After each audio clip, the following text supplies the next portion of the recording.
What's up, guys? Synthetic Division here. So today's video, we're going to be maintaining Solo Satoshi Bitaxe Gamma 602. If you were watching, if you watched the whole video of my basically how I set up a power supply, I set up my new benchtop power supply, and one of the things I mentioned at the end of that video was I was having problems with both of my Solo Satoshi Bitaxe Gamma 602s. They're both running a little hot. So to continue with that, we're going to go ahead and just service this. And I figured this would be a great time to talk about some small upgrades you can do while you're servicing it. Um, Now, on this one, I've never had a problem with the ASIC temperature. It's always been in that 60 to 65 range. But right now, um, it's literally at 63.9. And I've only plugged it in recently, like a minute or two ago. We've literally been up for less than 120 seconds. So with that in mind, it's time to service this one. It's going to overheat. So before I let it overheat, I'm going to go ahead and address it. Now, one thing I will say is it is currently in S19 mode because I'm trying to keep it from getting too hot. Fans set at 100% and we're climbing, as you can see right there. Voltage regulator has always been pretty good on these. I haven't had any problems with them getting too hot. Obviously, I put heat sinks on. We'll probably be adding another one to this because we have found that there's more heat up here on the top of the board. Take a sip here. I'm getting over a cold, so yeah, we're already at 68.8 degrees. So let's go ahead and unplug it. Now, all of my bit axes are on the Avoid bit track system. The green ones, and I have the green cases, green and white, and then the red and black. The red and black are actually separated because of the barrel jack size. So let's go ahead and take this apart. Get the fan off there. We'll move that off to the side. We'll open the old iFixit kit and get a screwdriver from there. And we will get this thing torn apart. So let's go ahead and pull the screws out here. I'm assuming it's just time to service it. The thermal paste is probably wore out. It's just been kind of getting up. These have always ran kind of warmer than the rest of them, but I've actually never pulled the heat sink off of these yet. They're bone stock heat sinks, so the only one Solo Satoshis I've ever pulled apart was the Gamma Duo. So okay, and we got our heat sinks there. They haven't fallen off. That's good. So good screwdriver. I recommend the pair of pliers like this. If you notice, it's got some teeth right here in the tip of that. Great for grabbing these little push through buttons to get the teeth out or to get them out. Let's go ahead and see if I can turn this so you can see it. Just pinch that and push it through a little bit.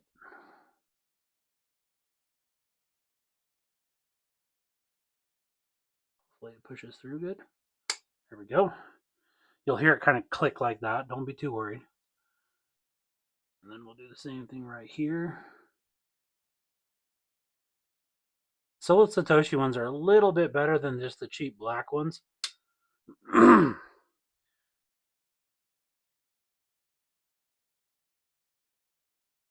pretty proud of that Dark Horse heatsink, and it's been okay, but I've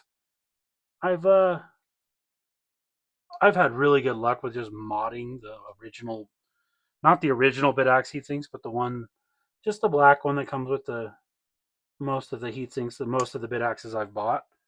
There's just that cheap black one, man. It seems to be my best one so far. It's good because and I'll show you, it's really good because unlike like the Dark Horse, for example, the Dark Horse doesn't really do a good job at directing air towards the voltage regulator. And the reason I say that is it is closed or open. All the fins are wide open all around. Wow. That might be why it's running a little warm. I don't know if you can see that very well, but let's try. There's like hardly any thermal paste on there. I mean, that's not a lot. I mean, there's enough there. If you remember my bulk axe videos, that's what it kind of reminds me of. There's not a lot of thermal paste there. I mean, there's barely any on that heatsink. And just like the Gamma Duo, it's not bare aluminum. There's a coating there. Okay, well let's take it down a little further, shall we? I'm gonna go ahead and get these pins out of it. These let's see if I can push these through. Yeah, there we go. So we're gonna get the pins out. Don't let these things fly off. You don't want to lose one. Unless you got a bunch of spare parts like I do, then it's okay. Then I guess you could replace it. But don't let them fly. Hold them like this, and then just pinch them and push them. Okay. That's kind of crazy. That's not a lot of thermal paste, guys. I mean, look at that. Seriously. That's kind of wild to me. There's barely any on it. Like, there's barely any on the chip. That's crazy. Man, that's crazy. Okay, so I'm going to go get some. Apparently, I forgot to, when I was prepping for the video, I forgot to grab some pads. So give me just a second. I'll get some stuff to clean this up real quick. So hang on just a second, guys. Okay, guys, real quick. This kind of turned into a weird one for me because I'm kind of interested about the lack of thermal paste on this one. So I'm actually going to go pull the other one off the shelf. Give me a second. I'm going to pause the video. I'm going to get its current thermals while it's still on the shelf, and then I'll come back with it over here. Okay, so hang on just a second. Okay, guys, so I'm back. I just wanted to show you my uptime. 1 week, 23 hours. Let's go over to the thermals real quick. Not there. So just a real quick, that one is overclocked at 600, 1200. Let's go to the dashboard. And it's running fairly warm, 6047. Now, if you remember from my previous videos, the most of my gammas are running at like 50 to 60. So these have always ran kind of warm. And seeing this, how much thermal paste, how much not as much thermal paste is there, is kind of not surprising why it's running like that. So let me go grab that one off the shelf. We'll be right back. We're gonna pull it apart too, because I'm curious. I gotta see. So hang on a second. Well, that's interesting. This one has less. I haven't even cleaned it yet. And the thermal paste is definitely chalky and dry. The fact that that one didn't overheat is surprising to me. That's kind of disappointing. So let's clean them up, and then I want to show you a trick with the heatsink. This kind of took a weird turn for me. I'm kind of like, wow, this is kind of weird. Like, that is. Go back and look at my video of the VimU, the VimU heatsink exchange. The bulk axis is a really good one. It was really dry, blue thermal paste, not very good. Then look at like Tiny Chip Hub's thermal paste application. Was amazing on the Zyber 8S. So I don't know. this is this is not good. And this explains why they've always kind of ran hotter. I haven't. The only thing I've ever done to these was put heat sinks on, and like the back one there, the front one there, and this one I hadn't even put the other heat sink on it yet because this was in my early days. I mean, I've had these for 4 or 5 months now. 4 months, yeah, 4 months because it's okay. So give me a second. I'm gonna clean these up real quick, and then I want to show you a trick with one of these. Okay, now, hang on just a second. Okay, so we're back. I've cleaned them. Now it's weird because the heat sinks don't look like I've cleaned the thermal paste off. And this is one thing I noticed when I was taking the Duo apart. Because again, the Duo is the same board, just two chips. This is a brand new pad. Okay, I'm gonna put some alcohol on it real quick, and I'm just gonna sit here and rub it. See that? It doesn't come off. You can sit there and rub it, and the pad is still almost clean. So I'm gonna pause the video. I want to show you a cool trick I learned about the Dark Horse heatsink and how to improve upon it. So wait 1 second, guys. Okay, guys, so we're back. Now I want you to take a look at these two heat sinks. All I did was clean off this anti-corrosion coating. It's not quite an anodizing because it comes off pretty easy, but I took it off, and now the heatsink is bare aluminum. I found that to be an improvement on some of the thermals, especially on the Duo. I'm going to do the same thing to this, and then I'm just going to put them both together for you guys right here on the camera. Let's get a good look up of the board right there. And obviously I have my heat sinks on there. There's another good look at the board. This has always been the aluminum heatsink one, and then the copper heatsink one when I first started doing my thermal testings. I have literally not had these off, and to be frank, I'm kind of disappointed in the thermal paste application. So I'll pause the video. I'm going to finish modding this one, and I'll put them back together. So hang on there for a second. All right, boys, we're back. Both heat sinks, anodized coating, or I shouldn't say anodized. I think it's more of an anti-corrosion coating, is gone. Let's go ahead and get the heat sinks put back on. Now, to do that, I just use the Scotch-Brite pad. Takes it off, leaves a nasty residue on your hands that you have to clean off, but no biggie. It is what it is. Let's make sure real quick that there's no junk left over on these. There's a little bit of that stuff. That's just the dust from taking it off. So make sure those are nice and clean. We'll do the other one too, just in case. Okay. So we're just going to use MX6 thermal paste. I've got lots of it, and it's kind of for this. I'm not going to be using any more Thermal Grizzly because that stuff's too expensive. Now, I don't mind a little bit of spillage when I put that heatsink on. In my mind, that's the best way to have it. So let's go ahead and put the pins in first so that the heatsink will be ready.